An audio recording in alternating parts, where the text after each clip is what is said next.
I had to do a lot of packing away since the last live stream was there were a lot of miniatures and there was a map and there were dice everywhere and it was a bit of a mess, so I had to put some stuff away.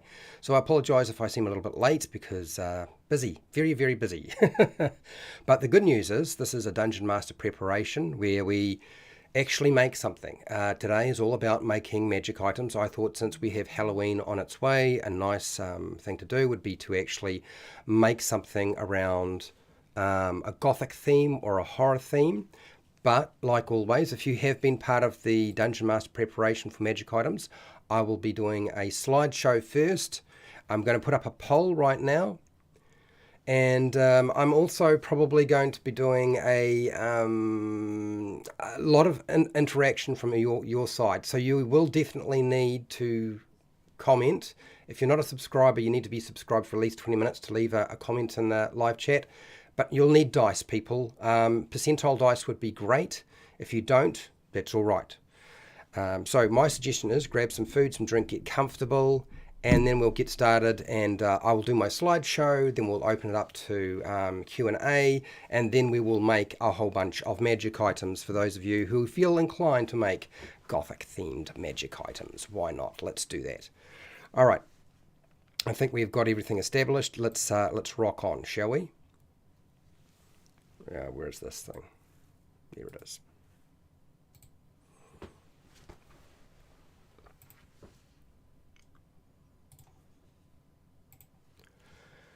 Hi, welcome to How to D&D. My name is Fred Weller, and today I want to talk about Dungeons and Dragons, because I usually do talk about Dungeons and Dragons, but also other roleplay games. Today it's all about the Dungeon Master preparation or Game Master preparation. This is lesson 5, creating magic items. Yes, I'm going to have a very specific focus for today because we are leading up to one of the major events of the year. Certainly if you're in North America, it's all about Halloween. So the overview for today is how to create magic items, creating balanced magic items, magic item inspiration, so how to get ideas, the process of making your magic items, and then some miscellaneous recommendations. And then we'll start getting into the real fun stuff. So with all of the lessons that I run, my objectives are to explain the process of creating your own homebrew magic items for Dungeons and Dragons, or any adventure, frankly, if we can. Demonstrating the process, we'll actually do it. And I will allow you participation because I want you to be part of this process. I want the things that we make here to be things that you feel you would use in your game, rather than just be something that just seems fun for the players. It's also going to be fun for the Dungeon Master, and it's also going to be made in such a way that it allows your Dungeon Master to feel like they can put it in the game and all hell won't break loose. So D&D Beyond actually has a place where you can make your own magic items. The website and the use of it is completely free. You can actually put all the information in and it spits out your final product. If that's the sort of thing you would like, screenshot it and then voila, you have exactly what you want. Or of course you can just do it and go Google Docs, that's fine too. So how to create magic items for your game. Like, what's the process? What does it look like? Often the creation of homebrew magic items results in a string of problems for a Dungeon Master. And I'm not going to list all of them, but you're probably already aware of some of them if you've made your own stuff. Players will generally want more power and more options from the magic items that they find in the game. And this affects a Dungeon Master's preparation process and the development of challenges, like how do you challenge your players when they get magic items. Magic items can drive a Dungeons & Dragons campaign or any roleplay game if the Dungeon Master or Game Master makes that magic item a major feature, the MacGuffin, basically. The whole story revolves around this particular item. And this is Lord of the Rings, essentially, where you have the one ring that must be chucked into Mount Doom. Start small. That would be my advice to you. Start small, incorporate homebrew magic items slowly to reduce the number of issues that will occur. That won't eliminate your problems, but it will reduce the amount of hassle that you have to suffer as a Dungeon Master when you're doing your own stuff. That would be my advice to you. So we can't really go any further until we actually talk about how do you create a balanced magic item. What does that look like? It's not really practical to create a magic item that is balanced in the game of Dungeons & Dragons 5e. Other games that may be possible, but Dungeons & Dragons 5e, not really. Now, the reason is that characters don't need magic items in the game to be successful. They're already very powerful. They've already got everything they need. Dungeons & Dragons 3.5 and version 4 required that characters must have magic items to keep up with the monsters in the game. If they didn't have them, they didn't have a hope. And so you had a slot for everything: a head, finger, arm, leg, feet, you name it, everything, belly button. The power of a magic item from greatest to lowest. I'm going to give that sort of an idea of what that looks like. So if you look at magic items and how powerful they are, if we start with the greatest powerful and most powerful magic item down to what would be the lowest powered magic item, this is how it works. Anything that grants them mobility or improved mobility is extremely useful. After that, it would be anything that grants them an extra magical power that they didn't have before. And then after that, I would say specific magical effects, such as a wand of magic missile or a necklace of fireballs, something very specific. And then after that would actually be martial combat focused stuff. So that's your magic weapons and magic armor or anything else that allows you to hit more often, hit more successfully, or do more damage. And then lastly, the least problematic and least powerful items are always miscellaneous utility magic items. Magic weapons and armor and combat focused items will generally generate the most issues for you because most of the time people don't incorporate the other stuff anyway. The most common thing that people make in terms of power output is often magic weapons and armor, +1s, +2s, +3s, and other things attached to them. So it's not wise to start as there. If you're a dungeon master using homebrew stuff, don't start with magic weapons and armor and combat focused items. Okay, you can start with other stuff. Utility magic items are the best to create for a player's character, as they have the least effect on the game, and they usually don't affect combat and counter design. Okay, they might affect other aspects of the game, but they really have very little effect on combat and counter design, and that's one of the biggest headaches that you will have. Common magic items tend to be at the lowest power level, and this is a good point to start at as well. So that means common magic items that are utility based, probably your starting point. The power of a magic item can be adjusted over time if you start at a low rarity and low power. This will assist you in avoiding seriously overpowered magic items. It's very difficult if you make an item that's already really powerful, trying to depower it, players get upset. The reality is it will cause disruption and hassle. No matter how much you explain it to players, they always feel like they have been slighted, and they don't understand. Unless they've been a dungeon master, they probably won't understand that you have to do this, depowering a magic item that you've made too powerful. So it's always better to start with something that's not as powerful and simply give it more stuff if you feel it needs to be, you need to bump it up. So start small, work your way up. All right, where are you going to get all those ideas for making your magic items when you're running your game? Well, there's plenty of places you can get your ideas from, and here is a list of the things that I would suggest to you. Harry Potter movies and books have great examples of very simple magic items that do all sorts of fun effects and things. Also, Xanathar's Guide to Everything. There are plenty of examples of common utility magic items with odd effects, and you'll find that on page 135 through to 140 of Xanathar's Guide to Everything. A very good example of what you can give out. Now, I know a lot of players will consider them junk because they aren't magic weapons or magic armor, but seriously, these are extremely useful in your game. Trinkets in the player's handbook have the potential to be turned into magic items. Older versions of Dungeons & Dragons have magic items that you could also use if you wanted to. You could just port them over. Some of them had some very good ones, some of them had some very bad ones. Novels or fantasy or science fiction that include some sort of magical item, you could port those ideas over into your game. Historical magic items from mythology and legends. There's plenty of them floating around. They actually often have a name to them, so these magic weapons and items actually have a name. And it's always nice if you can give a magic item a name. And of course, history, mythology, and legend gives us all of that. computer and video games that include magic items. Anything that you know from a computer game or a video game, you could also port over into your game if you wanted to.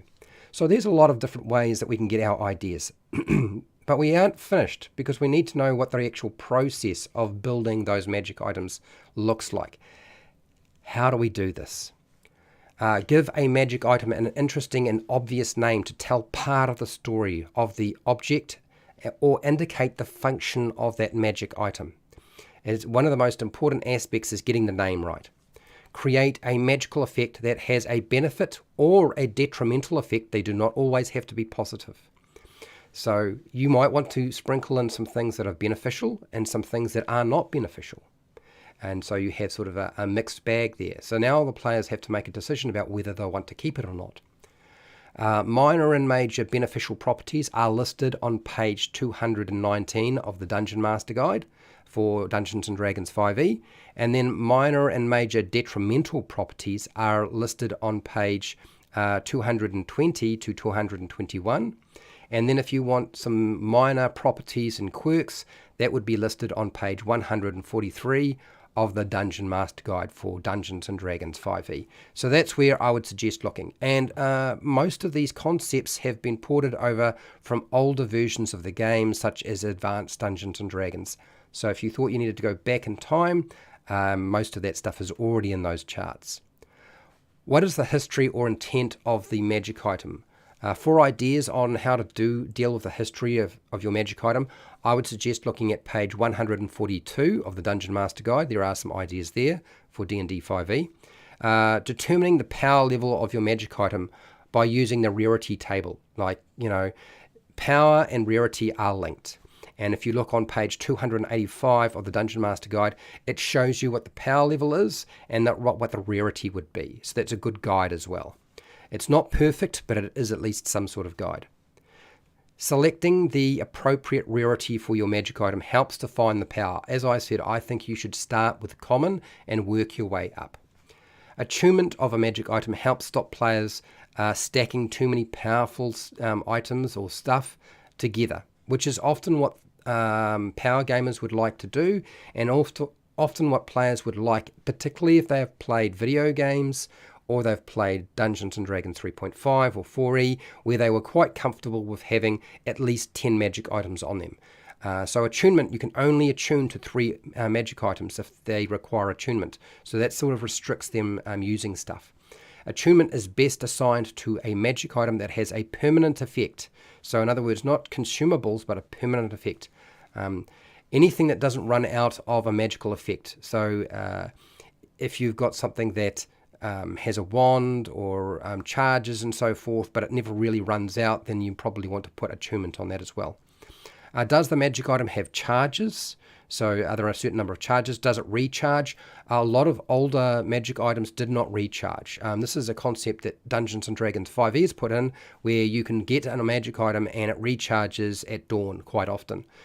You don't need to have it recharge, but you might assign charges. So it can only be used, this wand can only be used 50 times or 20 times, and after that you've just got to throw it away. Or in older versions of the game, we would go and take those magic items that needed recharging to somewhere to get recharged.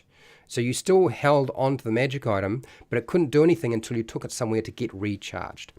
Permanent effects, and then is it a single use? Is it a consumable? Like, these are the things we need to answer. Does it have charges? Is it got a permanent effect? Or is it a single-use magic item? Okay, so with all of this stuff, I usually give out some basic recommendations for people when they're making their own stuff, and I'm going to do that again. First off, expect to make mistakes when you make your own magic items. When you make your own homebrew magic items, you will make mistakes. Everybody does. Now, whether we consider that a mistake or I just didn't realize that what I was doing was going to be as powerful as it is, it really doesn't matter. It really doesn't matter. But just accept that that can happen.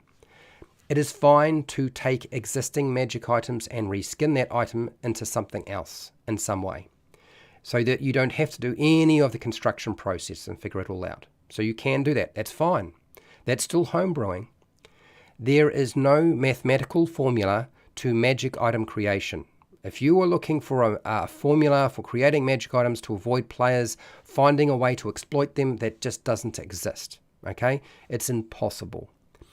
What I will say is that you can reduce that problem by following the guidelines that I've given you. They're not set in concrete, okay? You don't need to follow them, but this will probably reduce most of your headaches.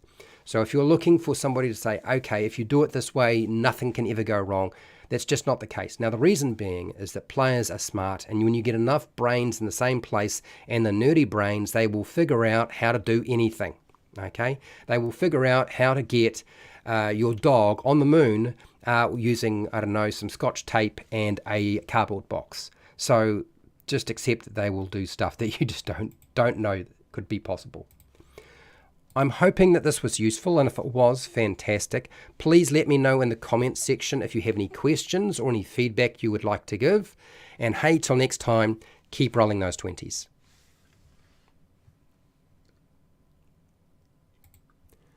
Right, give me a second while I just cycle through over to my face, and I'm just going to move a few things around as well, and drink some water because it's really hot in my office today. I am cooking. It's like an oven. I didn't realize just how hot it was going to be. So I'm going to go through the chat first. Once I've gone through the chat, we're going to start dealing with the process of making a magic item, okay? I'm also going to make it quite clear that everything we make today will go onto Patreon as it will not be a PDF. It will be an open source document, so you can go in and edit everything.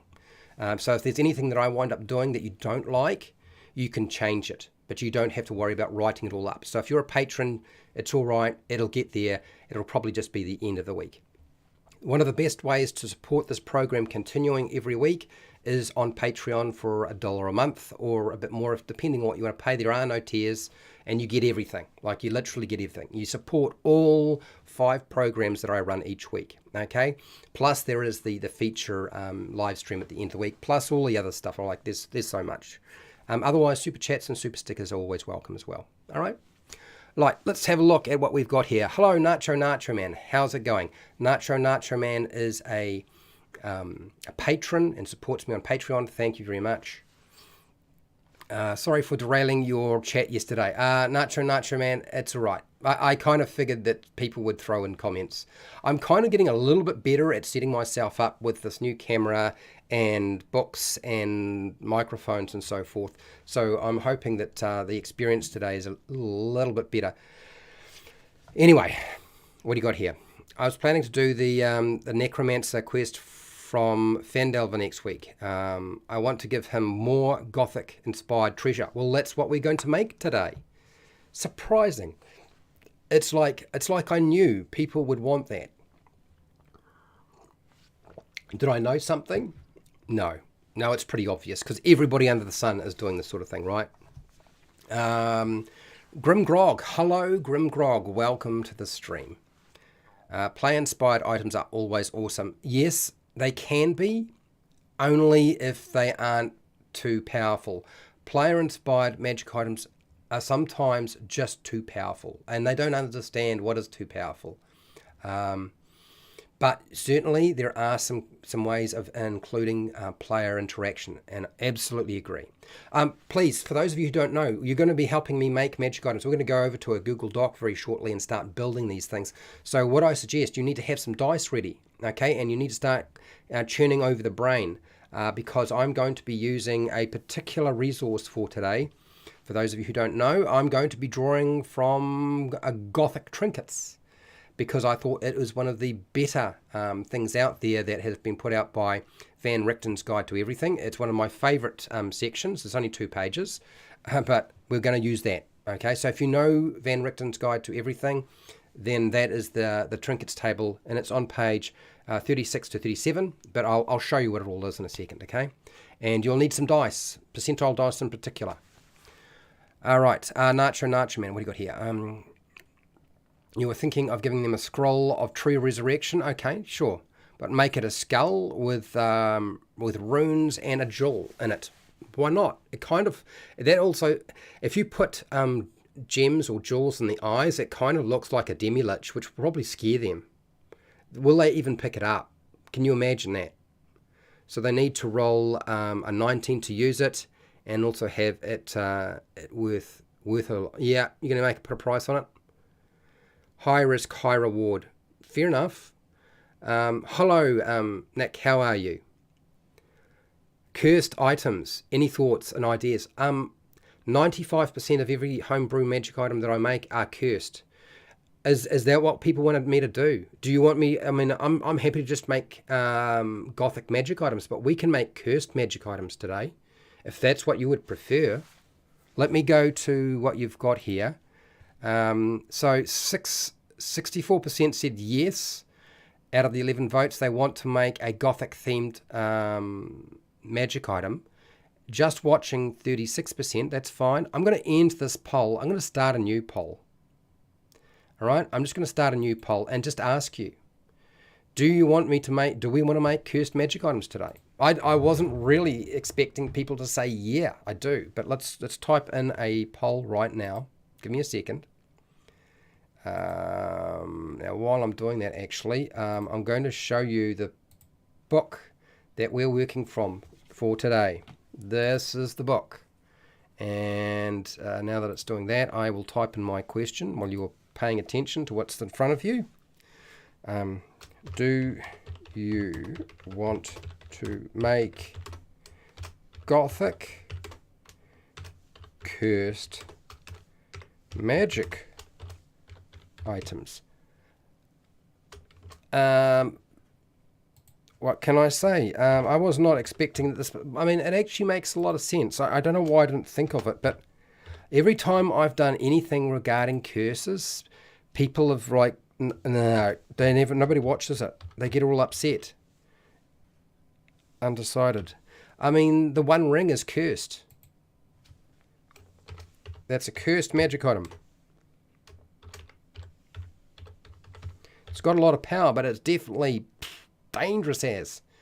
Okay, so let's put this new poll up and see how we go. I mean, we can do a mix of things that are beneficial and things that aren't beneficial, okay? But that's what I'm going to be working from for today. Is my every intention is to do that. Also, we've got one. I don't know how many. I'll wait for people to put in the votes, but I will set myself up while we're doing that. Okay, right. So let's. Now that I've done that, let's just shift back to my face again,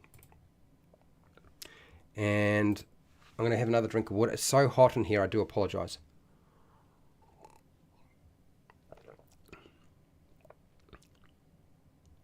So for me, so Nick, for me, I would just wait until we roll around and do creating magic items again. And then I would probably do a poll beforehand. Do you want me to make cursed magic items with you? And then we just have a session. It could be today, could be a month or 2 months from now, where we just make cursed magic items. Like, you know, a cursed magic item either pretends to be something that it isn't, yes. But I prefer that there is a benefit at a cost instead of just a benefit. Yes, I understand. I get it. Totally understand, David Ross. Okay, so we got 4 votes in. I will start setting myself up while you guys get your brains working. And I'm going to give you sort of a closer look at what I have intended for today. Now, where have I got this? Is this window capture thingy going to actually work, or is it just not going to work? Sometimes it does, sometimes it doesn't. There it is. My head is all right in terms of size. Okay, all right. So we'll transition over here, and I'll just show you very quickly the sorts of things that we're looking at. So these are, and if you looked at Curse of Strahd, you will have noticed that there was a Gothic trinket table, and the Gothic trinket table was only 50 items. It presented itself as a percentile, but it wasn't true. It was only half. Okay, there's 100 items. This is the horror trinket table, and so there's a whole lot of different really creepy ideas on here.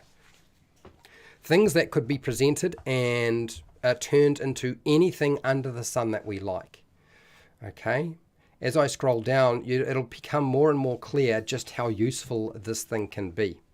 I am of the opinion that there is more than a few things that we can do here that would just undermine the players, but also present some very interesting but awful solutions to them. And with 100 different items, we're not going to run out of ideas today. Like, there's going to be plenty of time to do this. So that's why I wanted to have a look at doing something with this particular thing. Okay, so now while that is happening, I'm just going to do a copy paste into a new document. I'm going to have to apologize. I don't think I can pull up a Google Doc using shared windows. I think I'm going to have to use share display. I think that's usually what I find happens. So do that, and then I'm going to do hashtags Gothic.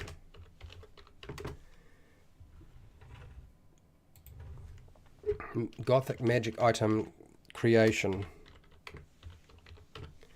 And I think that is pretty much what we needed. I just need to go here and make it bigger so you can see. I need to make sure I put my face out of the way because it will be in the way if I leave it where it is. So probably the best position is the top right corner. So we will do the top right corner. No, that's not what I'm supposed to be doing, Fred. Grab this window, top right corner. Got to grab it on the right side. Stick it over here, Fred. That'll do. We'll put it over here. I can make my head reasonably big now, and then transition over, and you've got me. You've got me. Please remind me when we're doing this to take a break after an hour. Otherwise, you know how it is. I wind up going for forever, and I don't take a break when I should. And that's not good for my health. It's not good for anybody's health, is it? Really? Anyway, let me open up my phone before we get started. And this is going to be an interesting one today. Really, these never work well unless you guys give me lots of feedback and input. I always find they are vastly better if you are willing to put in your ideas, okay, rather than me depending on my own ideas, which are fine, but they're not yours, and I feel like it's more important to get your ideas. Okay, so right now, David Ross, yes, got that. Nick, yeah, sure, can be either time, can be another time. Do your plan. Okay, I'll do my plan. Something cursed and a necromancer would use would be super handy. Well, we won't just focus solely on cursed magic items, but we're not going to put cursed magic items off the cards. How's that? We won't specialize in it today, but I'm not going to say we won't make some. How's that? I think that's the best way to approach this. Okay? I think that's the smartest route for today. And that's all working. All right. Now, I'm going to read down these different items, but I would actually like you to just roll the percentile dice and give me a number, and I will read off what it is, and we'll see if maybe that's a good starting point. Because it's always getting started that's the hardest bit, right? So let's just get started. So roll some percentile dice, otherwise I'm going to read through the list until somebody rolls me a dice. If I spot something that I like the sound of, that's what we'll do. Seem reasonable? I think it seems reasonable to me. And yes, okay, all right. I think that's right. Let's have a go. While I'm waiting for you to do some things, I'm looking at my book while you're doing some dice rolling, people. Dice roll. Let's go. So first off, I suppose I should actually put into the chat, because if I don't, 65, David's on ball. All right. Okay, hashtag, because we're going to need more than one. Roll the percentile dice. Please. There we go. It's in. 65. Let's have a look at 65. What is 65? A planchet etched with a raven skull. Doesn't I don't know what time I'm supposed to do with that. So roll me some more dice while I'm reading through here, and we'll see if we come up with something. I don't know if anybody's got any idea what they would do with a planchet that's etched with a raven skull. Nick, you've got 31. All right, 31 is a bouquet of funeral flowers that always looks and smells fresh. That's very strange. But a bouquet of flowers that always looks fresh, looks and smells fresh. I'm tempted to actually do that. Hello, Fendar. Fendar is also a patron. Thank you for joining us today, mate. And I look forward to your input because it's always very good. And you got a 27.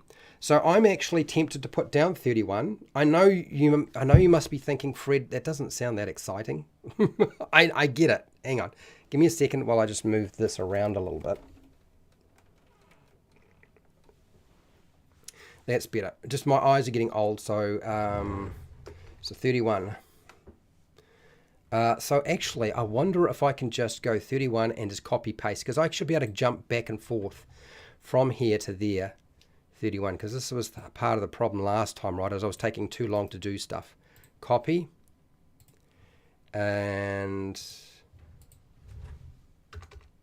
we'll do a paste in here. This, we can get rid of that silliness there. And that is going to have to go to format clear, isn't it? Format clear. Clear format. Clear format. There we go. It's Arial, that's 11, that's 11. Okay, so that's good. We've got that sorted. I want to copy and paste this. Copy. So that I don't need to do it, type it up again, because I don't want to. I want to just get on with it. Paste. Okay. Now I'm trying to remember how we did this last time. I think I just numbered these things, didn't I? Something like that. And give it the name. We have to have a name, magical effect, what it is. We'll do this. Cut that.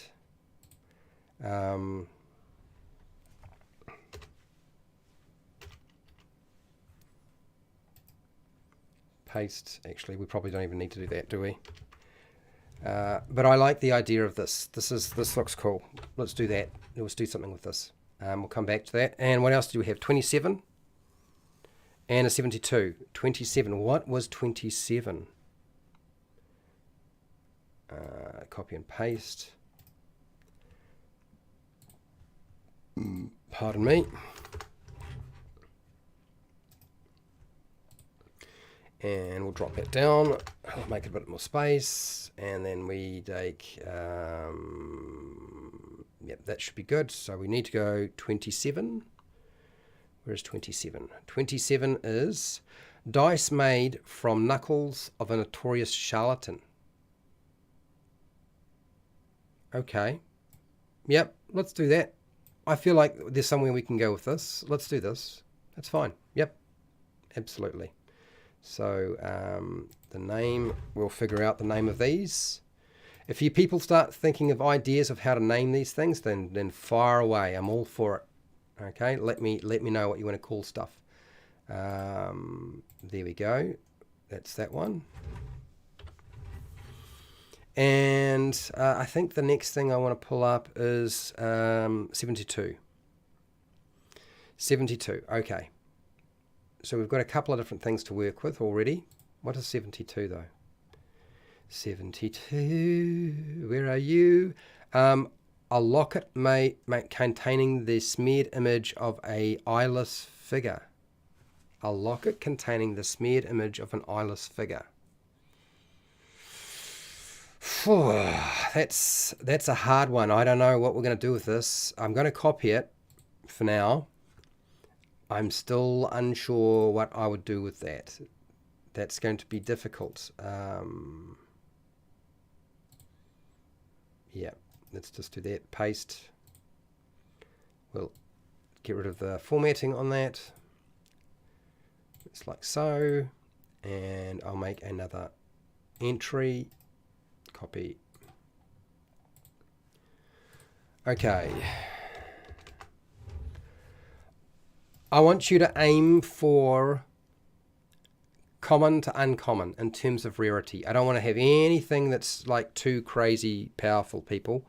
So let's, I mean, obviously a lot of these items are to scare the bejesus out of your players, but we've got to do something. It's got to be dark in some way. So whatever we do with it, it's got to have a dark aspect to it. Otherwise, it's probably not going to be quite as fun. Do you know what I mean? All right. Let's just go up. Okay, so first off, a bouquet of funeral flowers. I'm going to put it as a bouquet of flowers. Does it have to be funeral flowers? No, we'll leave it. We'll make it a bouquet of funeral flowers that always looks and smells fresh. But it's got to do something. What do you got here, David? Could put a charm effect on the locket with the eyeless figure. Okay, I'll just make a quick note. I don't know what charm that effect that would be, but I'll make a note for now. It's got to be a very low-level charm. Okay, so we need a name for a funeral flowers that always look and smell fresh. It's got a very odd sort of feel to it, doesn't it? I don't know what our magical effect is going to be. I mean, it's already got a magical effect in many ways. It's a bouquet of funeral flowers.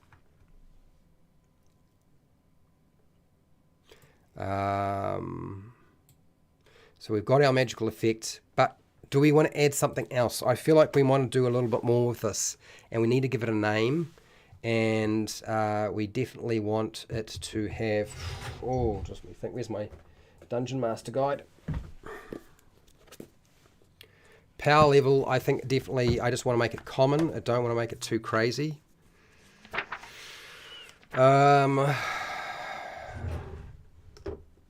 Wondrous magic item. Hi, how's it going, Mike Hall? How are you? I'm glad you approve. So we're starting quite small today.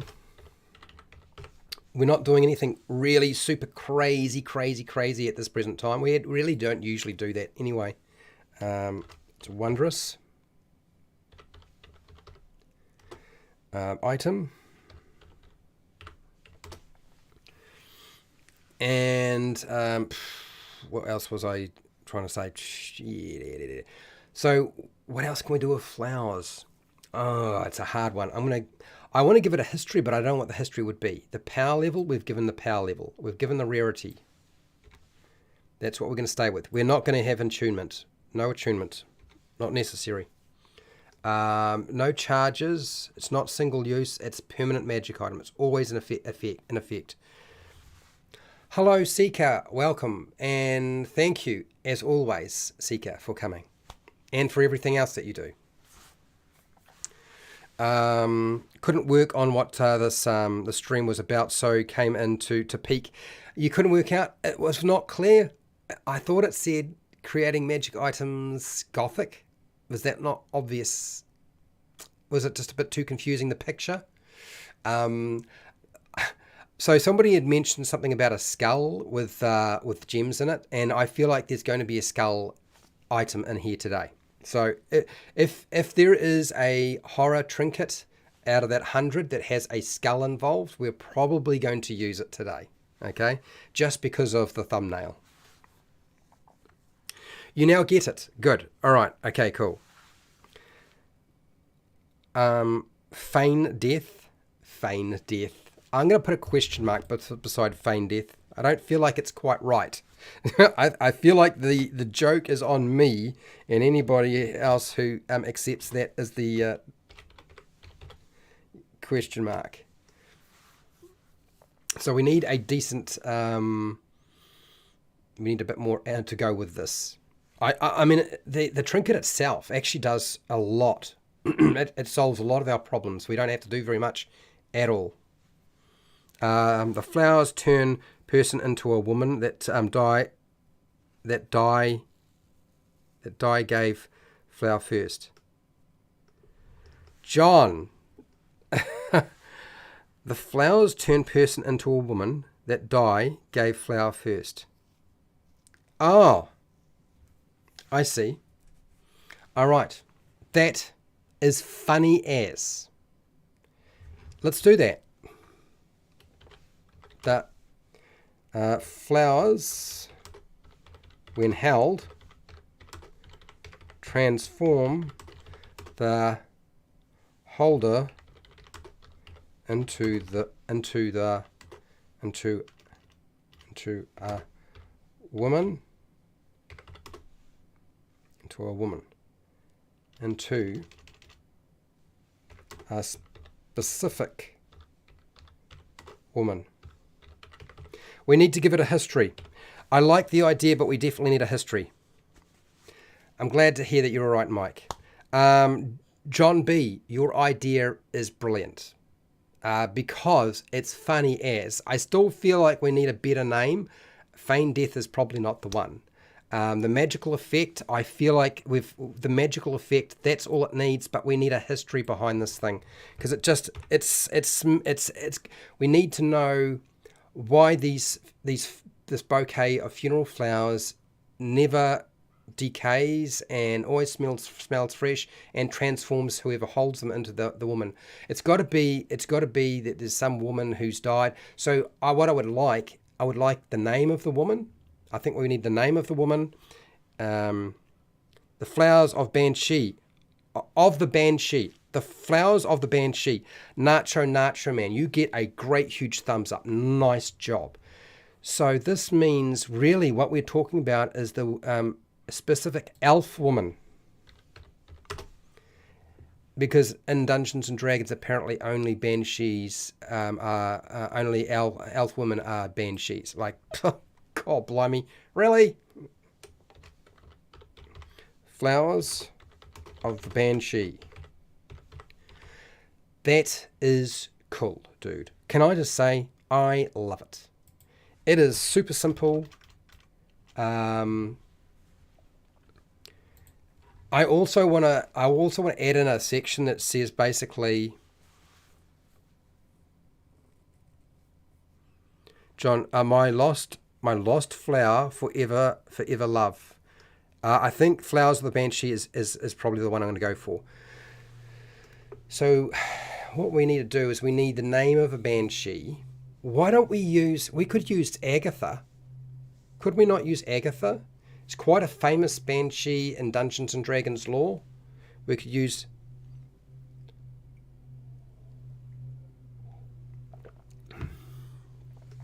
okay, Mike. I think that David was suggesting the feign spell. Oh, feign death as a magical effect, not a name. Feign death. What would feign death do? I kind of like the idea of having them transform into an elf woman. I kind of like that. But let's have a look at feign death.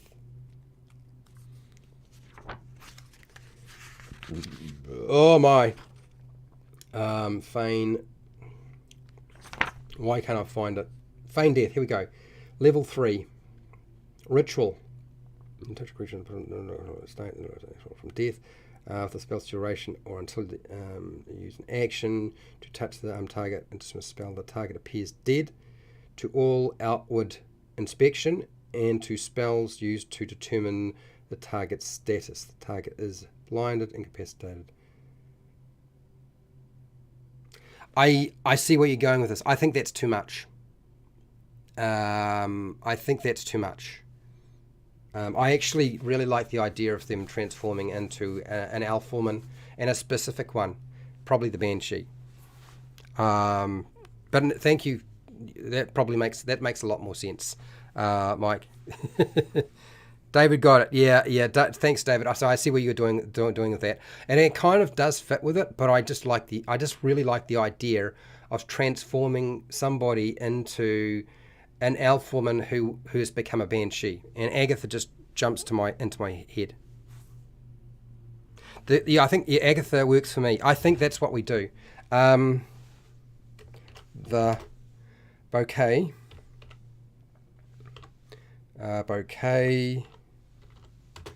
of funeral flowers was laid to rest on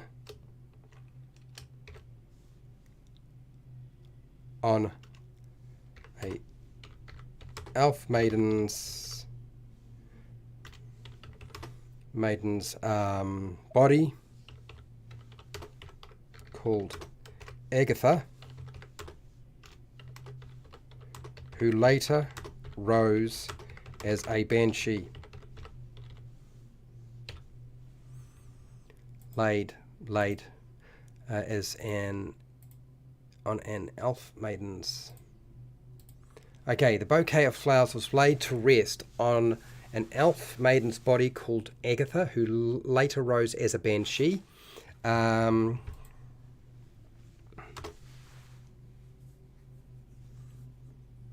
Okay, so when they put the flowers down, I want them to transform back into their original form. Okay, so let's add that in the middle here. When the flowers this is going to cause a lot of fun. When the flowers are not held, the creature returns to their original form. Are we when the flowers are not held in the original form? Does that seem reasonably clear? A wondrous item, common, flowers of the banshee, bouquet of funeral flowers that looks and smells fresh all the time, transforms you in a specific elf woman, which would be Agatha. When the flowers are held, Agatha, I'll put here Agatha. Agatha. When the flowers are not held, the creature returns to the original form. The bouquet of flowers was laid to rest on an elf maiden's body called Agatha, who later rose as banshee. The flowers now hold part of Agatha's essence. Does that make it pretty clear what we're doing here? I think that's where we're at. I think that might be actually the item made. I'm actually pretty happy with that. I really like making magic items that are just queer and do strange things, but don't actually, I mean, it doesn't have a functional use necessarily, although it would be handy because now you can transform yourself into an elf woman that looks like Agatha and use it as a disguise. I don't know when that's going to come up and be useful. I don't know, but I suppose if you need to change your appearance, that would be a way of doing it. I'm sure players will figure out how to use it in an interesting way. And of course, they've got to keep holding on to flowers, otherwise they transform back. That's going to create some real headaches. I actually really like this item. I don't know how you guys feel, ladies and gentlemen. If you like it, you let me know. But I really like this. It really turned out well. You're right, David. I really think it turned out well. I didn't know where it was going, but it works. Nacho man, we will deal with charms soon enough. The flowers, I think, are done. Let's remains of a favourite childhood memory. Reminds them of their favourite childhood memory. Right, favourite childhood memory. Didn't we not have something that was going to do a charm effect? A locket containing the smeared image of an eyeless figure. Charm effect. I actually think you may be on to the locket, dude. I think the locket is where we're at now. We'll come back to the dice. Okay, we can come back to the dice some of the time. We're going to get rid of this. We don't need any of that. And I will cycle down and let's forget about the dice and let's focus on this locket. Because this locket and your idea is really good. We need a name for the locket. We don't have a name for this locket. But it seems to me we're dealing with memories now.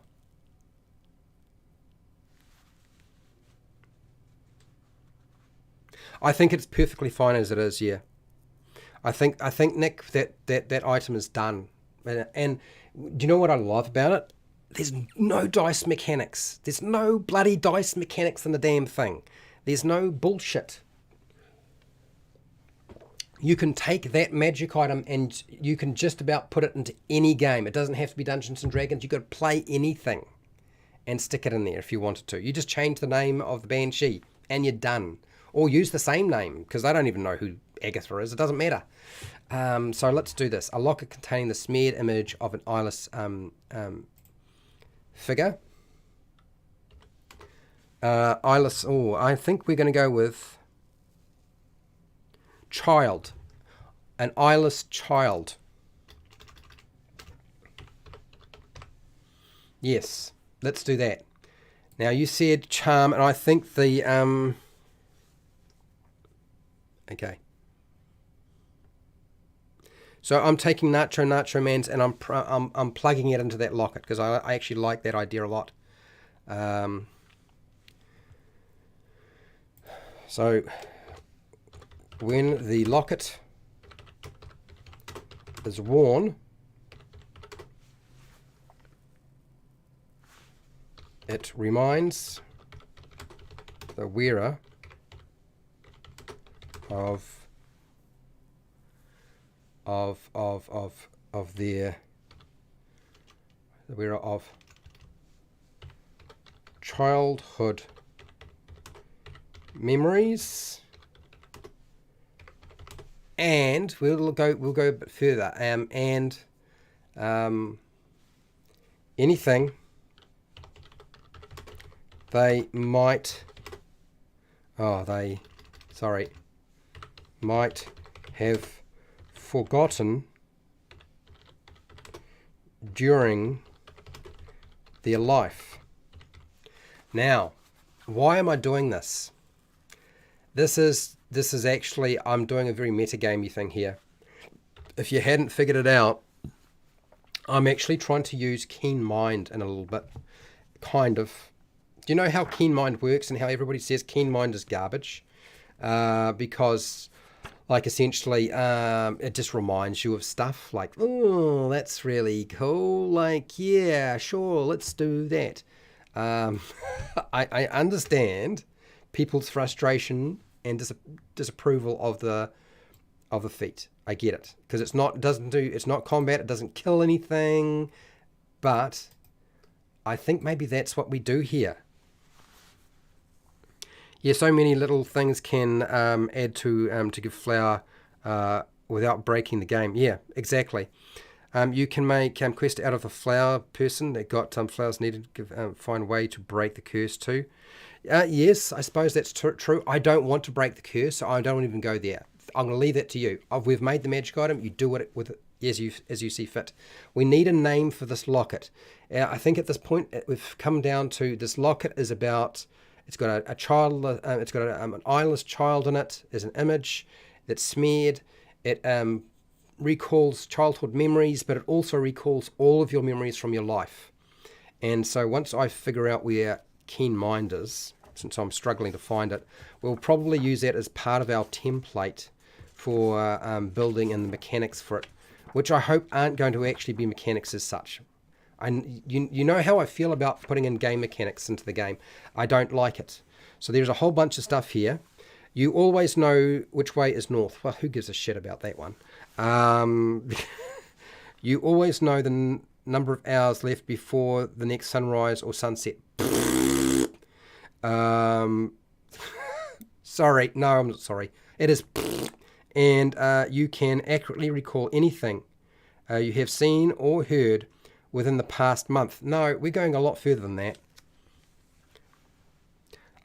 Locket of Inner Sight.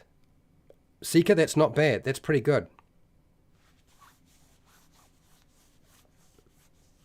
It could give you disadvantage.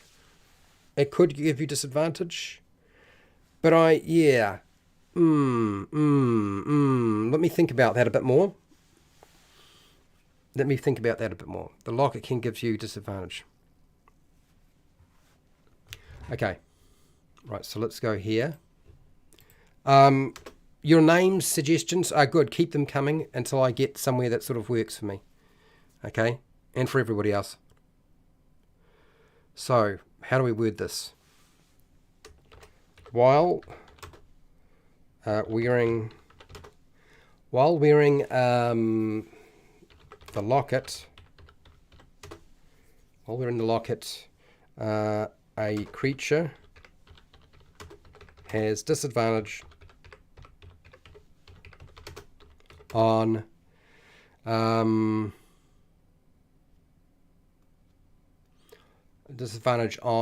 what is it? All D20 dice rolls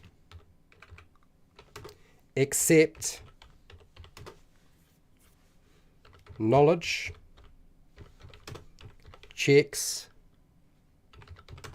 that they, I'm really tempted to say automatically succeed on.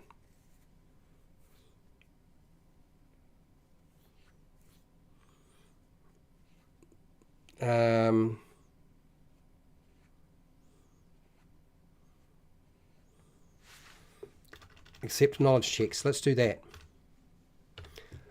Because I don't want to put in a mechanical effect that that has them have advantage on knowledge checks, because it's not like they're going to recall all knowledge. They can only recall knowledge from their own life.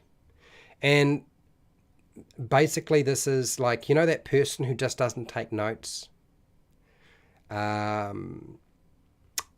and they're struggling to remember because they didn't take notes, and they have to ask the dungeon master a question, and the dungeon master says, you should have been taking notes. Okay, why did you not take notes and mark it down? I've already told you. And you can say, but I have this I have this locket. Oh my gosh, am I going to get myself into trouble? I'm going to do it anyway. I know for those of you who are dungeon masters who feel like I've just pissed all over you, I kind of have. Okay, but I'm going to do it anyway because I think it's funny. It would be nice to have a history. I don't want to make it any more powerful or change its rarity. Do I want to give it alignment, attunement? I don't know. I want a history for it. The magical effect is good enough.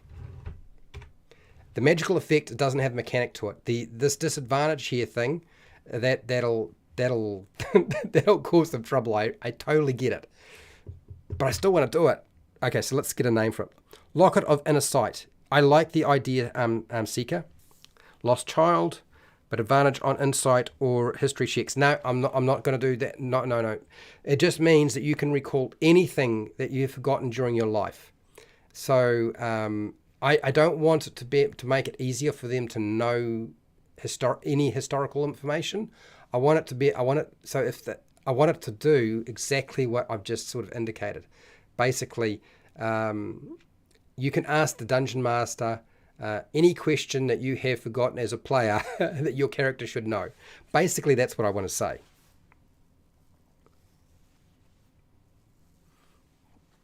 Zone of Truth once a day. Could. Nostalgia necklace. Mike, that's not too bad. The Locket of Inner Sight, I think I'm going to go with that. I think that's the name for this thing. Locket of Inner Sight. So I actually need to put in what the hell I'm trying to do here. The player can ask the dungeon master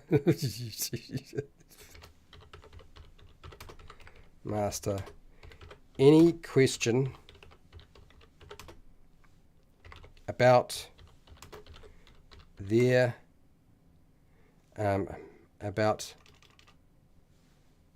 about what has happened to their character during the campaign. Player can ask the dungeon master any question about what has happened to their character during the campaign if they have forgotten. Now, I generally despise meta knowledge, magic items, and features. You guys know how I feel about that. It's one of my pet peeves. But this is one of those things where I think it's kind of funny. And to be fair, if you want a keen mind to actually do something properly, this is what keen mind should do. Like, it shouldn't be for the past month. It should be just an entire like most people's campaigns. Apparently, they go from level 1 to level 10 in the space of a week, if they're lucky, or 2 weeks, and it's done. So yeah. But they can't find the info that they need because the notes are too big, too long.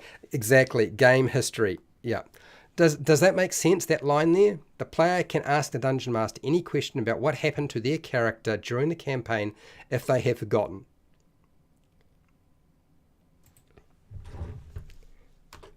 And get the correct answer.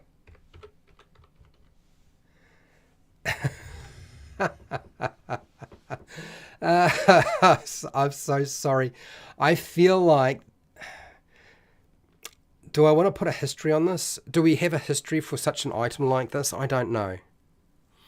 It's a hard one. I really don't know. If somebody can come up with a good history for the Locket of Inner Sight and the way that it currently works, you let me know now, because I'd be very interested to know what you have in mind.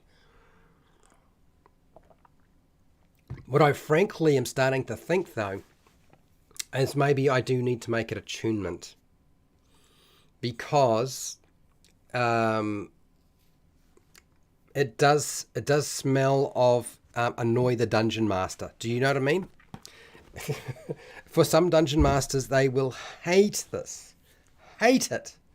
It would drive them nutty, and I get it. I'm going to put requires attunement. Okay, I'm putting requires attunement. Where's the bracket?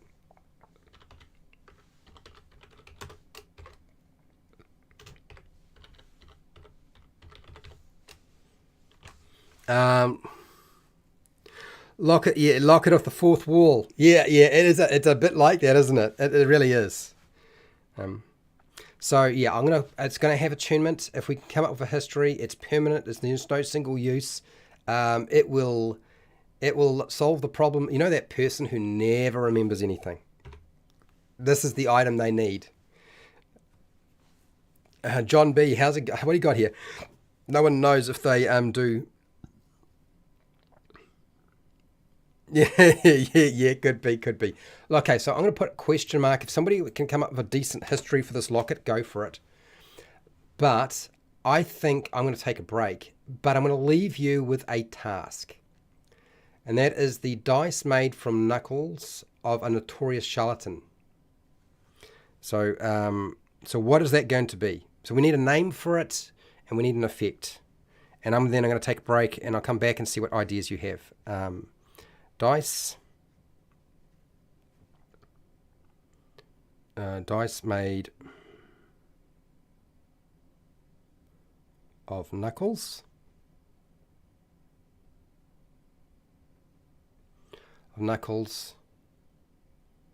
of a notorious, oh god blimey, typing into your phone is notorious charlatan. Charlatan.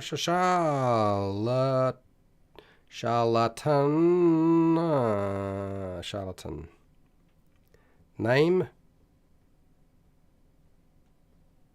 If you come up with a name, that would be great. And effect.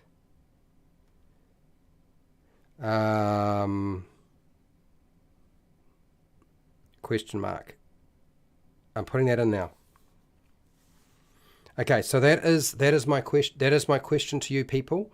While I go and take a quick break, I will be back, and then we will continue on this journey of what the heck are we up to, Fred? Oh, sorry. It's funny though. Right. Arnold's going to look after you for about 5 minutes. I will be back.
Hello, Spirit Wolf. Something like the deck of many things? I don't know. If we're unsure what we can do with it, we're unsure what to do with it, and that's fine. We can always get somebody to roll some more percentile dice and come up with a different item. It's not always going to be completely obvious with some of these things. I think it's going to be... All right, let me get me back to my face anyway, so you can actually see what's going on. Thank you, Arnold. Right, where are we? And back to work. Here we go. So, this might be a difficult one. I get the distinct feeling I'm going to struggle more with this one. So we will copy paste this aspect. I want to keep the effect quite small rather than getting carried away. I know we could get carried away, but let's not do that. Paste. And what do you got here, Mike? Maybe it gives you proficiency in any set of tools you want for the rest of the day, once per day.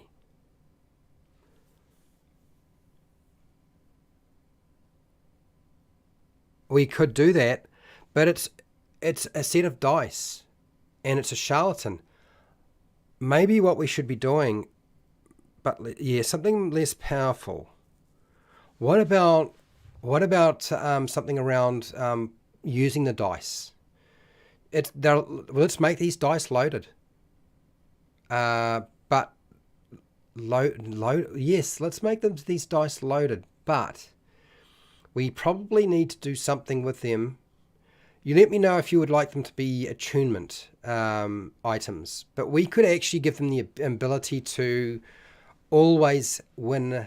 They can always determine the dice numbers on the dice. When they roll them, they always come up the dice with the numbers that they want on the dice. It would mean you could go and gamble and you would never lose. You would never lose. That's a very strong effect,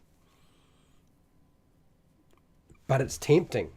It's very tempting. I'm inclined to think that's actually maybe where we need to go.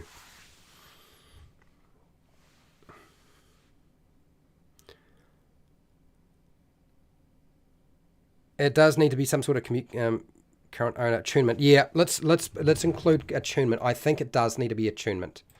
I want you to come up with the notorious charlatan. Who is the notorious charlatan? So we're going to copy this. We're going to make it attunement because I'm about to give it a very strong effect. We're about to make this thing. Okay.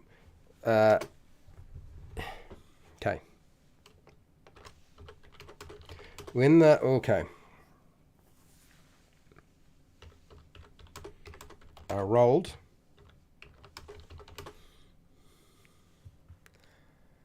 The dice are rolled. The person attuned to the dice can always make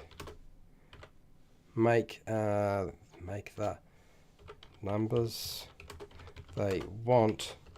It's like having Jedi powers, but with dice. Xanathar's Guide. Bones of Secrets. Fender. I'm seeing these ideas. I'm going to type this in. I feel like I'm now taking over. I'm putting this in. I just feel like it has to be this.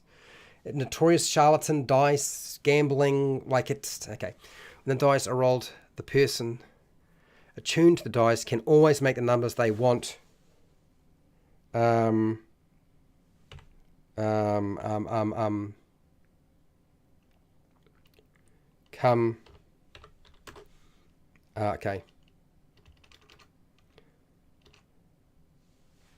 Numbers they want. Face up. Wood. Face upward. It's very, very basic. And I'm tempted. I'm going to look through your ideas here.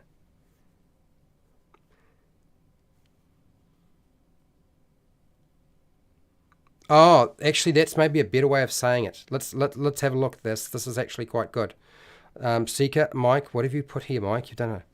There is already a magic item called Charlatan's Dice. Oh, is there? Oh, really? Oh, I didn't realize. Charlatan's Dice. Charlatan's Dice. Let me see if I can find it. Is it in the Dungeon Master's Guide? Charlatan's Dice.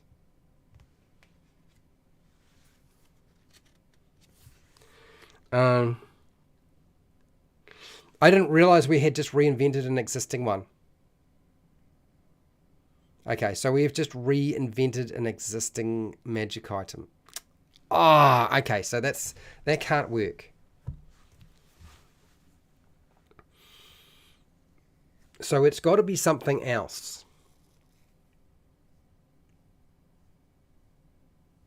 Okay, so all right, let me just have a look and see what other people have said here. Give each side a spell, and once per day they can use and expend the dice and get a randomly cast. Nick, I don't think so. No, I'm not going to go with that. Primarily because it's like everything nowadays is let's give them another spell. Like let's give them another spell. It's not fun. It's not interesting. It really, it's like whatever. By the time we get to 2024, every class will be able to cast a spell of some kind, and probably multiple spells. Yeah, I'm not sold on that idea. Okay, so Bones of Secrets Fender. When rolled, they will show how many times a person you see has lied in the last week.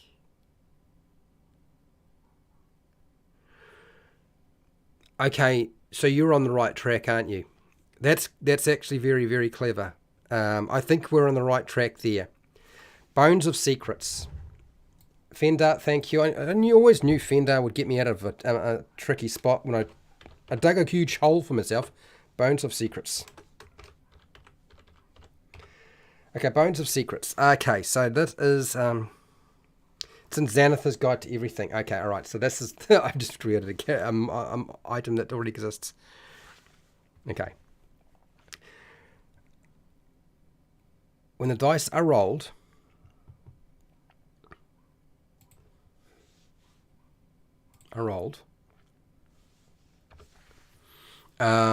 they will show how many times a person you see has lied last week. Okay. I think we can go further than that. Do you know what I mean? Somebody mentioned something about zone of truth. And actually knowing somebody's secrets would be very, very handy. So what we will do is, we're a zone of truth. I'm thinking maybe we can get one secret out of a person we can see per day for every 24 hours. Okay? When the dice are rolled, the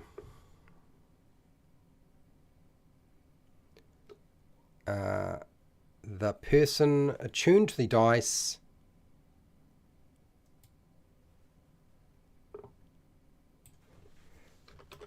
knows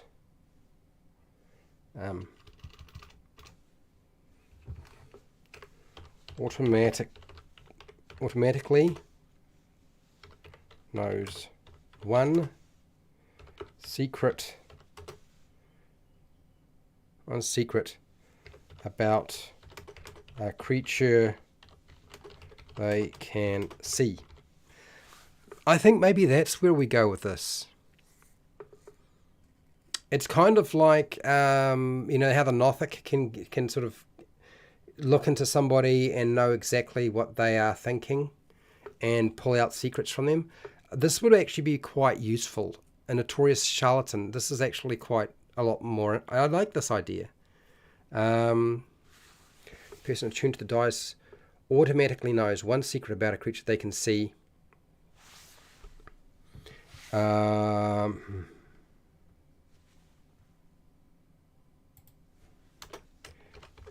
This effect, the dice's effect, the effect only works once every 24 hours. Please tell me that I haven't created another magic item that we already have. Xanathus.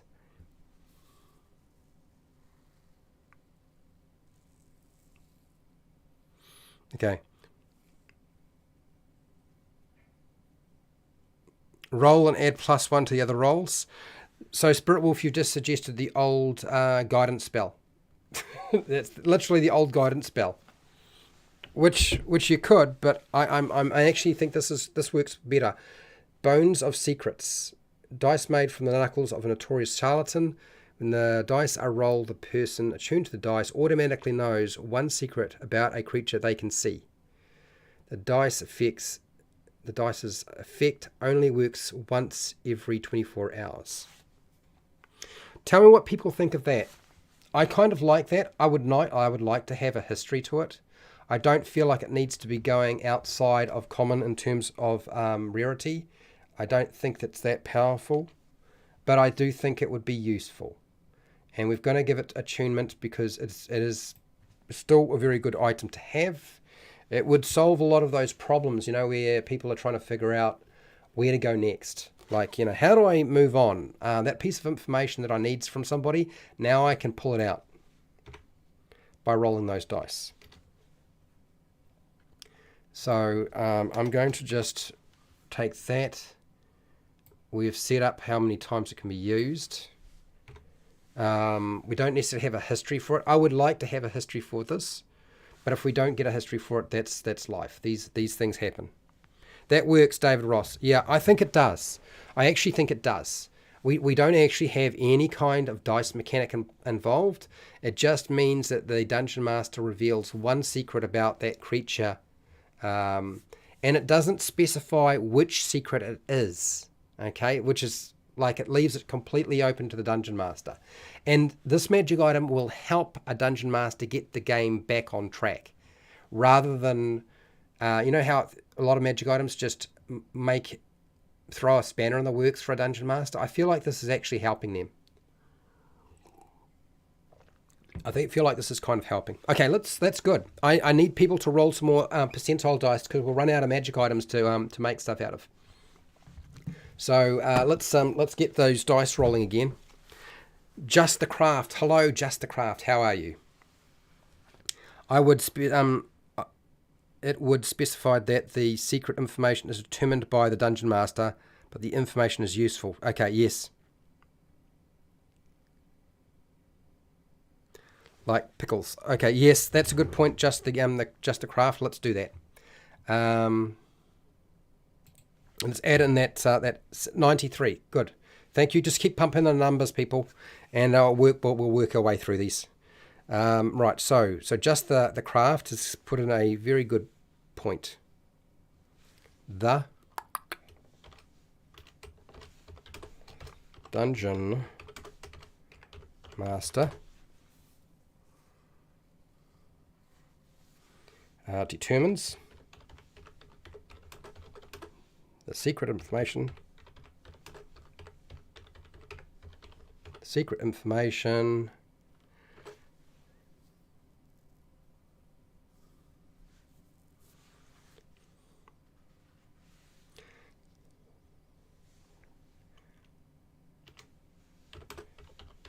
But it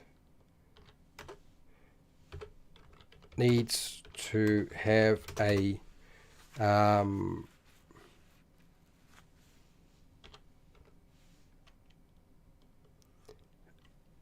useful purpose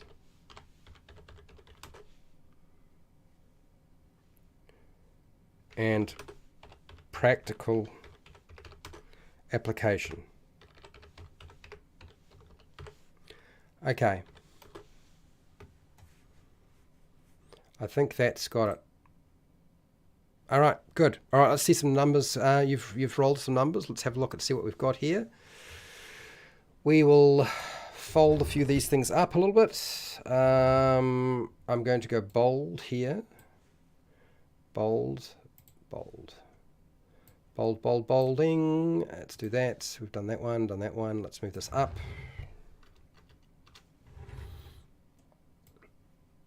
and bold. I don't have a history for that one yet, but that's all right. If anybody comes up with something, you let me know, and then we'll do this. Copy.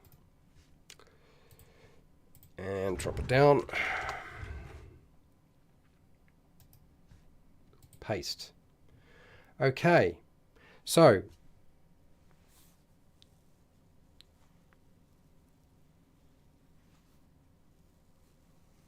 no, let's leave dice rolling out of it if we can.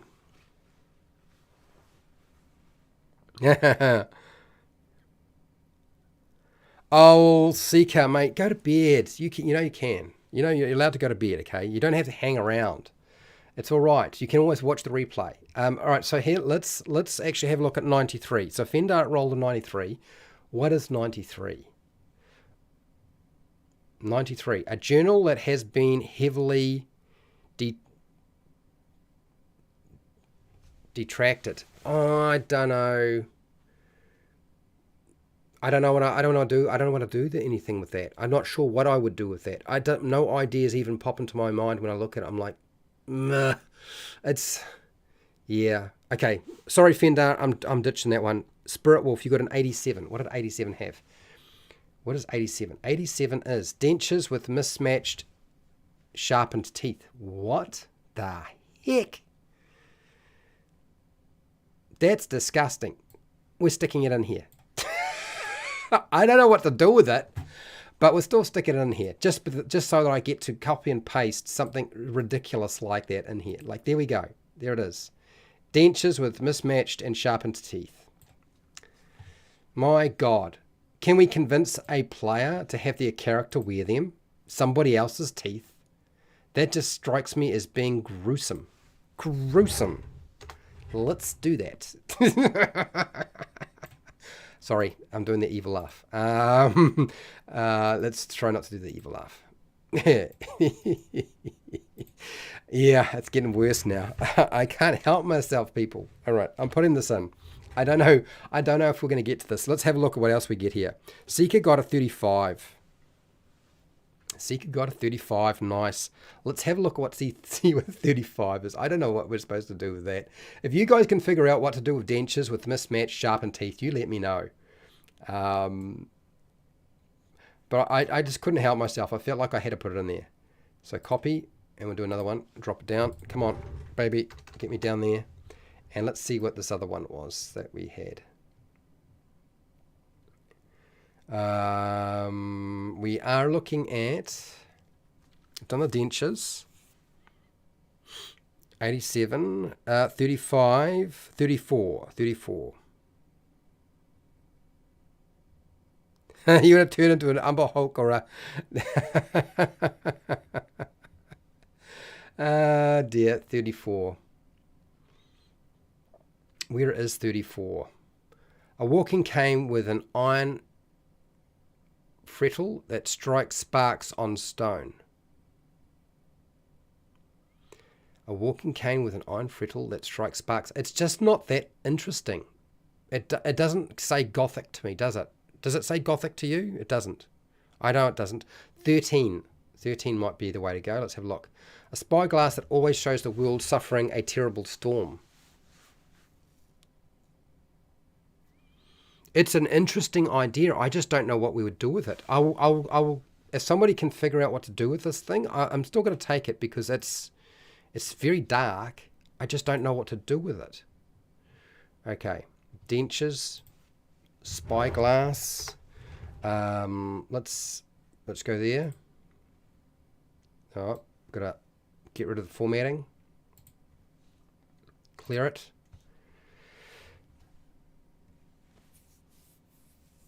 The spyglass is cool, or a Tarrasque for 1 minute. I think the spyglass is cool. I just don't know what to do with it. This is the only hassle that I have with that idea. So what I'm going to do is I'm going to just quickly read through these until we get something that sort of stands out to work with. Because right now I'm kind of at a loss to what to do with those two items. A picture you draw as a child of your imaginary friend. A lock that opens when blood is dripped into its keyhole. Clothes stolen from a scarecrow. Really?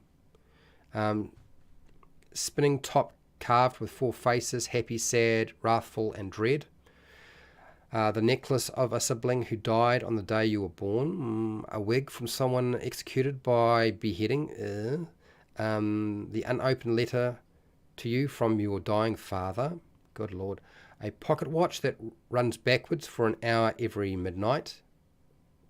No, I know what I would do with this, and that's too much, so it'll get out of control. Spirit Wolf got 27 and a 69.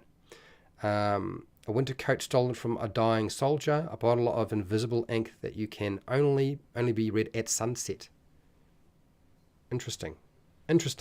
Let's have a look at the 27. Dice made from the next. We've already got 27. 69 is. What's 69?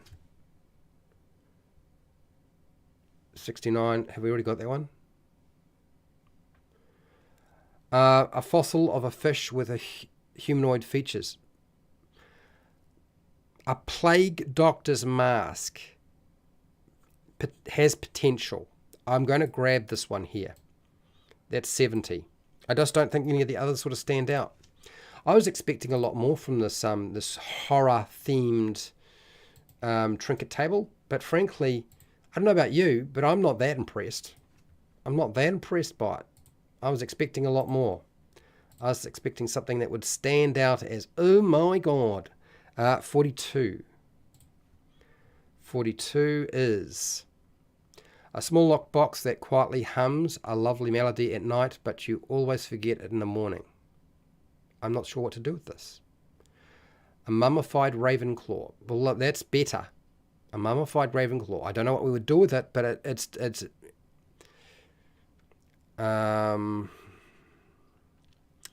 okay. All right, so I'm going to have to just sort of scour through here a little bit. A wineskin that's free fills when a dead person for night. No. A set of silverware used by a king or queen as last meal. No. A spyglass always shows something. Yeah, we've got that one. So anybody can come up what we do with a spyglass or the other thing.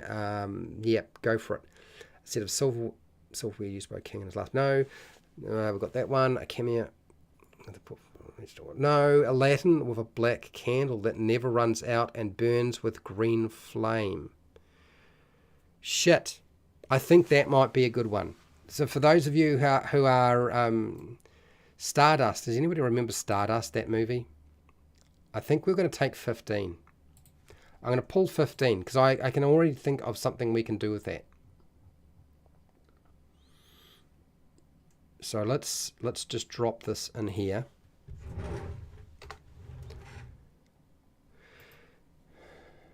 Paste.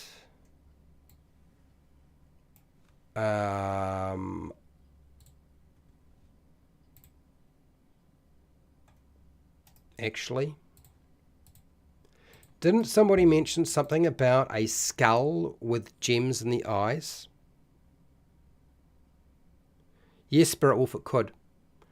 Let's do a black skull with green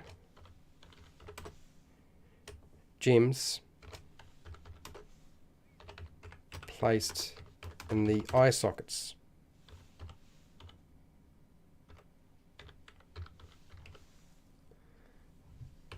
Now, I think that has potential. Now, somebody had said something about resurrection. Now, we don't know. I normally don't build really powerful magic items, but I think maybe this is the time we do that because somebody had mentioned. I do remember somebody mentioning something about a skull and resurrection and so forth. So maybe there's where we go with this. Let's resurrect them as something wacky, though.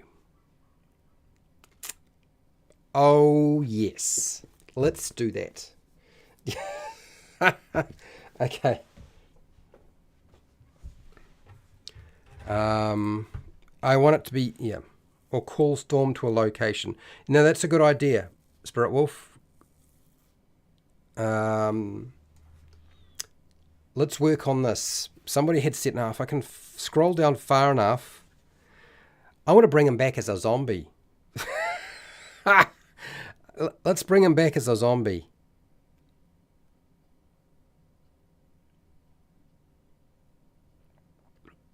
As an undead. Like that would be fun. I'm going to find this thing. Somebody had put it in here. I see it. Zone of the truth. Got that. No. Distracting. No. Deception, transformation, charm flowers, feign death. No.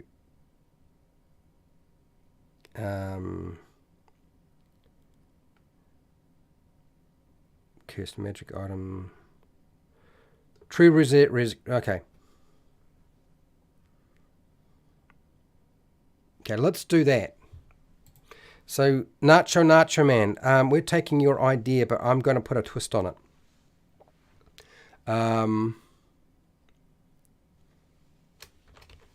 The skull can be placed on the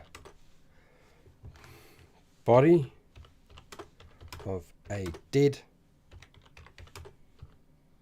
creature and bring them back to life.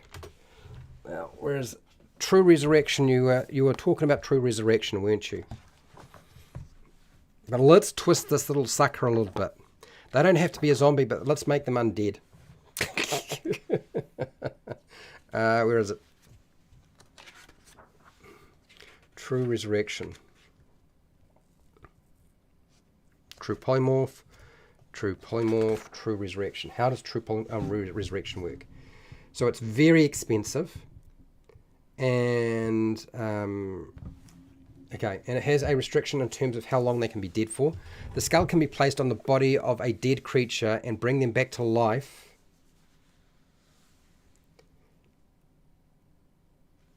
if they haven't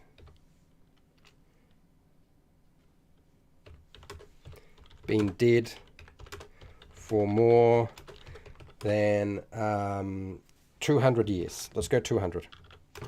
That's a good long time.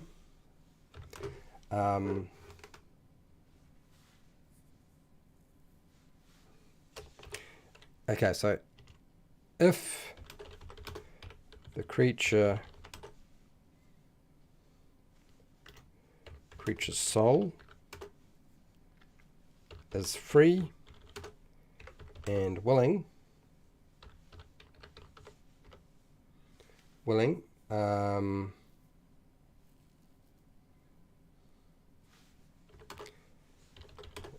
the creature is restored to life with full hit points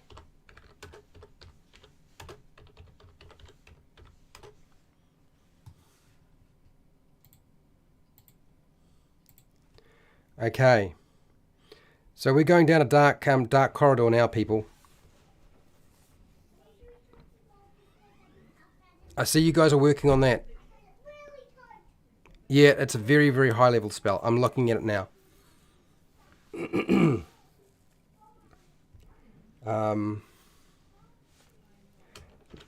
The creature becomes undead and has the following features. The reborn lineage, yes, you could do that from Ravenloft, but I'm going to go with something that we can. I don't want them to have the reborn lineage mechanics book available. Not breathe, eat, or sleep. Yeah. You do not have to breathe, eat, drink, or sleep.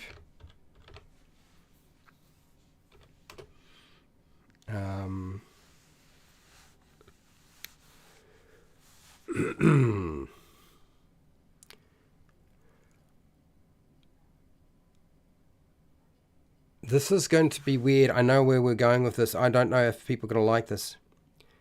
Teeth chattering or a cold skeleton. Yeah, I see what you're going with this. The reborn. I don't think we're going to use reborn.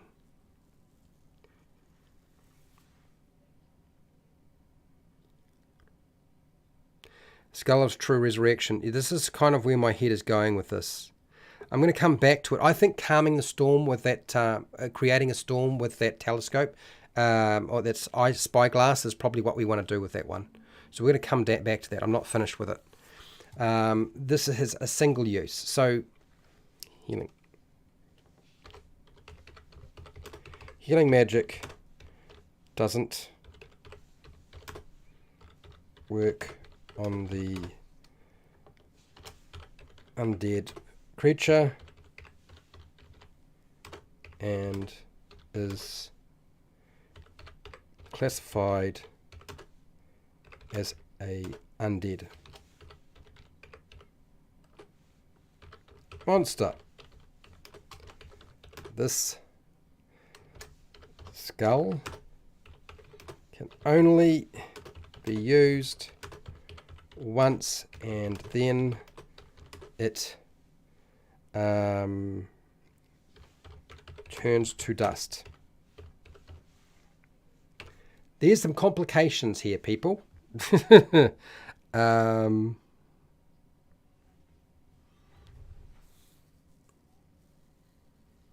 Yes, Spirit Wolf, that's actually quite clever as well. But I think we're going to smash into True Resurrection here. I think we're going to go with that. I don't normally do this, but since it's sort of here.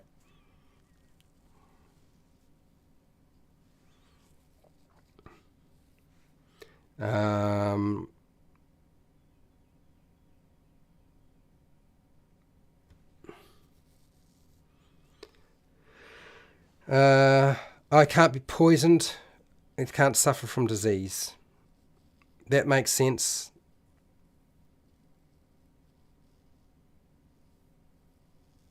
Yeah, Woundstone. Yeah, Charles, I've got that down. So they can't. They can still. They can still constitute themselves, taking a short rest, but the healing magic won't work. That's the only thing I'm going to do there. Sleep. Oh, right, sleep. Breathe, eat, sleep. We've got that. We don't need to get too carried away with this. Do not have to breathe, eat, drink, or sleep. We're going to undead.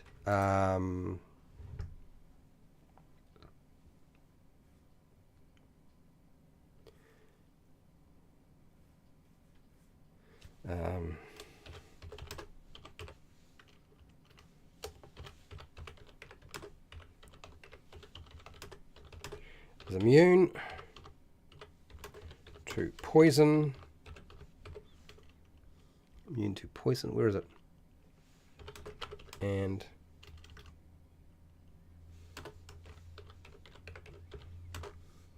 effects. I think we've got that there. Sorry, let's bring that up a little bit. Sorry about that. Did I miss anything? I'm trying to figure out if I've remembered everything about undead that I need to include. But I think I have. Okay. The skull can only be used once, and then it is turns to dust. So we need a name for this sodding thing. It needs to have it definitely needs to have a name of some kind, people. The magical effect is done. The history we're probably not going to get to. Power level we've got. I need to actually give it what sort of yeah, where is it? It's not going to be. It's probably a lot more than that. It's not going to be attunement. It's not going to be that. I'm just taking that as a starting point from my head, people. So don't get freak out when I put this in, because that's not going to be what it is. It's a 9th level spell, okay? So there's no way we can have it be a common item. It's got to be a lot more than that.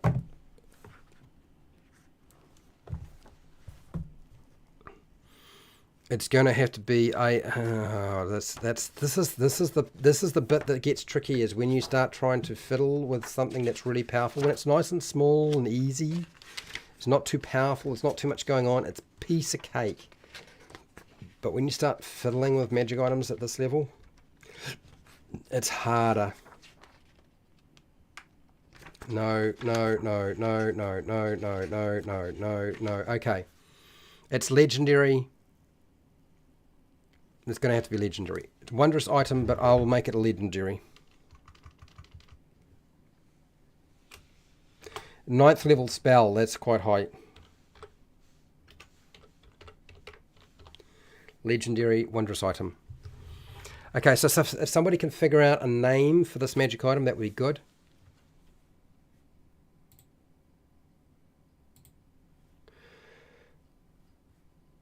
So we've got the magical effect, we've got the history, we haven't done anything with the history. Take that out. Power level, rarity, we've got the power level at rarity. We're not attuning it. It's single use, we know exactly what's going to happen to it. It's one use and that's it. You end it. Skull of the lynch. Skull of the lynch. Charles, skull of the lynch. Black skull of the lynch.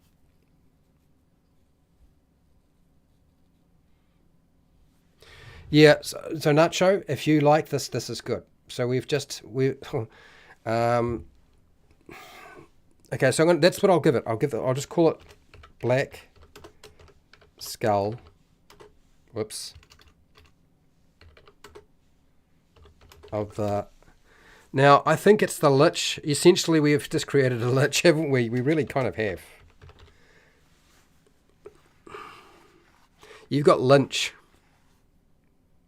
Skull of York. Oh, I know where you're going with this.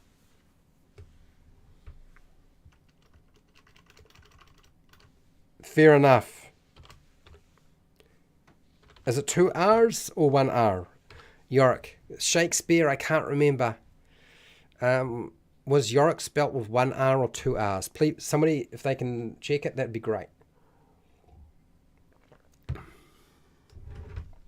If you don't like the idea of Black Skull of Yorick, you let me know, Nacho Man, and I will change it to the Skull of Yorick. Tell me, Yorick, how do you feel? Right, let me find the zombie. If I find the zombie, alas, I knew him well, exactly. And you will know him again. Okay, let me see if I can find the zombie and make sure I have put in most of the things that we wanted. Undead Fortitude. Am I going to give him Undead Fortitude? Sammy 3D, hello, how are you, Sammy 3D? And hello to Charles, by the way. Ice Vamp 21. Skull of Moore's.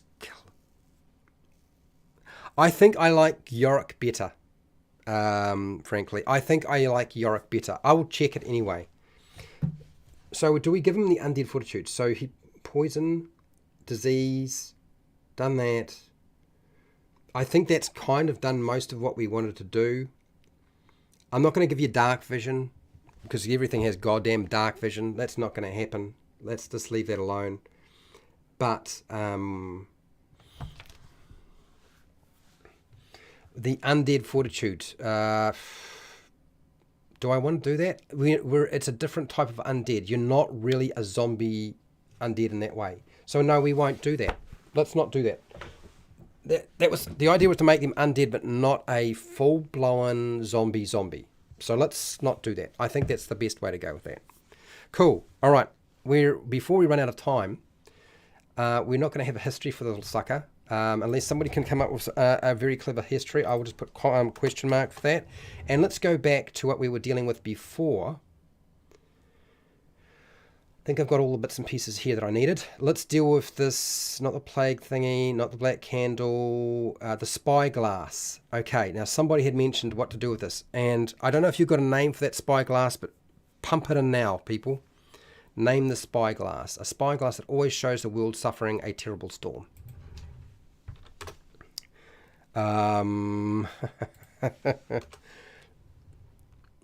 Creating a storm would be what level? Where does it create weather? Watchman's glass. Good name. Name is nice, Spirit Wolf. Good one.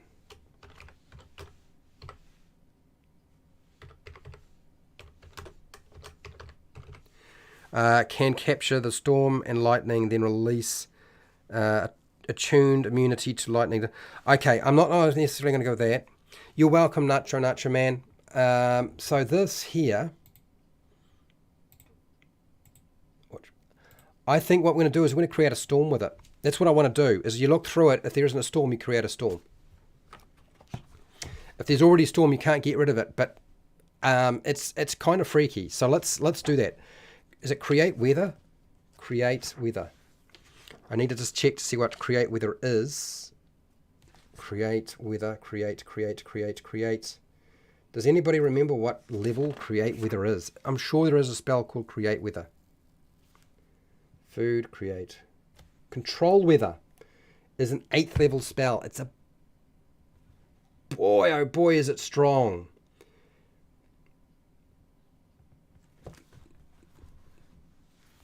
But I don't know that this is necessarily...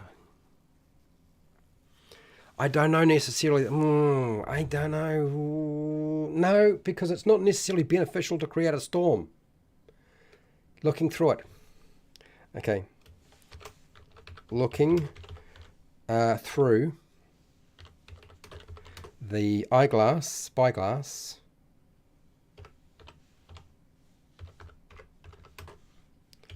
Creates a storm in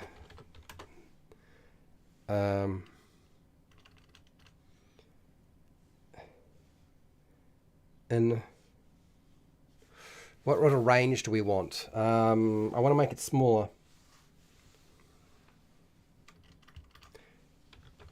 Within 1 mile of the current location. Which means, because it's not really beneficial necessarily. Hello, Overboard Gaming, Miniature Gaming. He's also a patron, by the way. Thank you for coming, buddy. The Dark Skull, the bringer of life and death. I mean, you look. It's all right. You're allowed to be late. Okay, so we just created a monkey in the wrench magic item. That's what we just did. You don't need attunement. This is the sort of thing that a lich creates and throws out into the world there just to see if they can mess up a sailor's life. Common.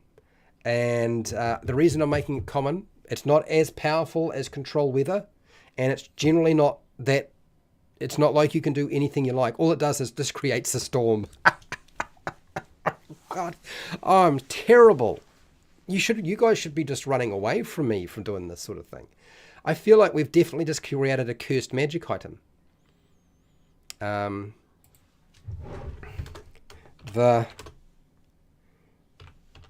cursed effect of this magic item can't be detected with the identify spell.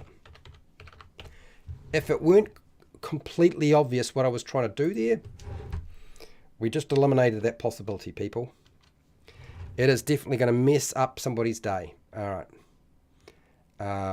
We're going to take this, cut it, put that down there.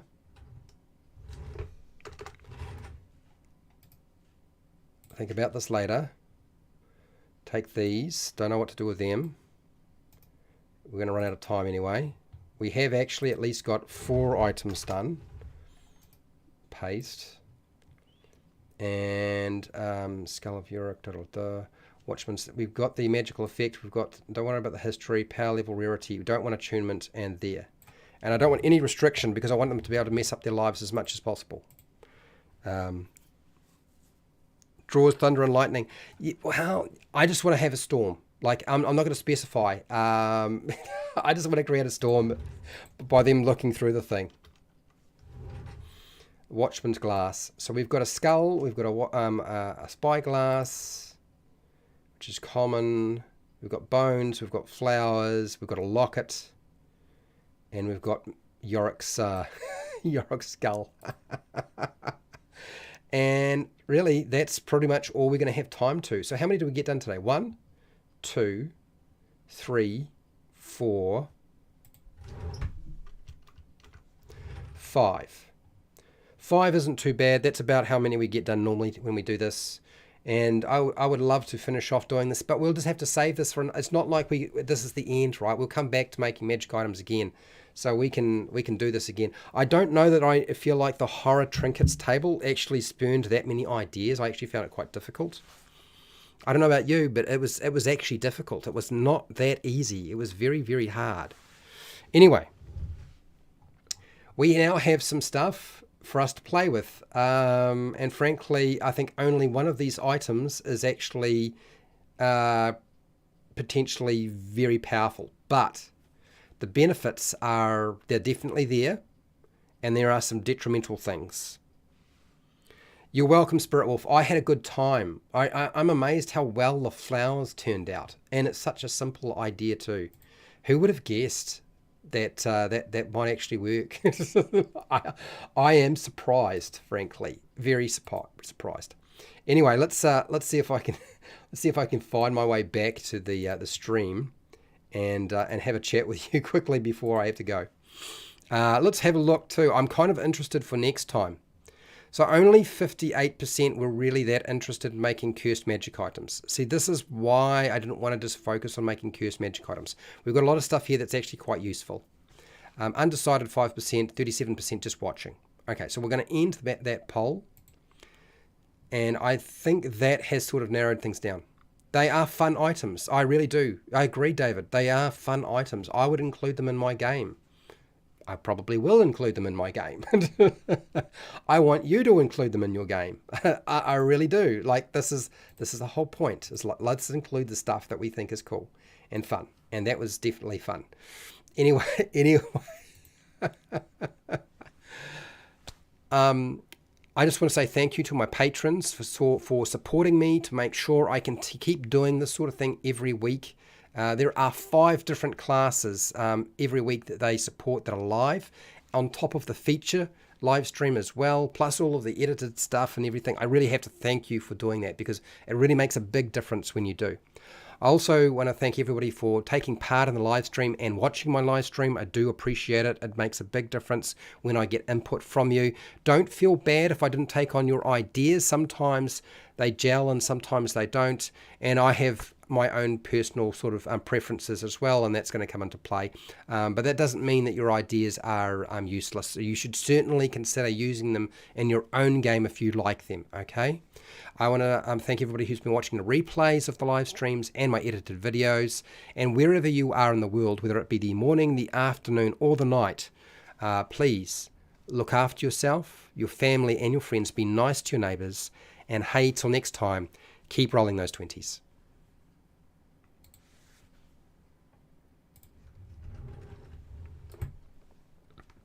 We're learning to improvise tomorrow, by the way. Locations. Locations, people.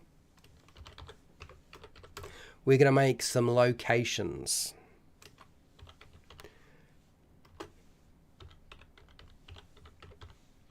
Location names, that's what I mean. That's tomorrow.